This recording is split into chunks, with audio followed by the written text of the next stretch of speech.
आप जब भी लाहौर जाते हैं ना, सुघड़ बन के आ जाते हैं इतने। हाँ, ऐसा लगता है जैसे बहुत ही कोई नफीस खातून जो है ना आपका सामान पैक करके आपको दे देती है।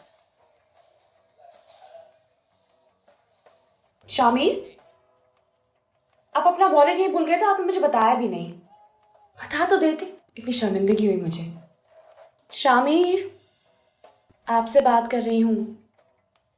आप अपना वॉलेट यहीं भूल गए थे, आपने मुझे बताया क्यों नहीं? मोना के सामने मुझे बहुत शर्मिंदगी हुई। ऐसा क्या सोच लिया था तुमने कि इतनी शर्मिंदगी हुई? मैंने नहीं सोचा, वो सोच रही होगी। कितनी लापरवाह बीवी है, शोहर को खाली हाथ ही लाहौर भेज दिया।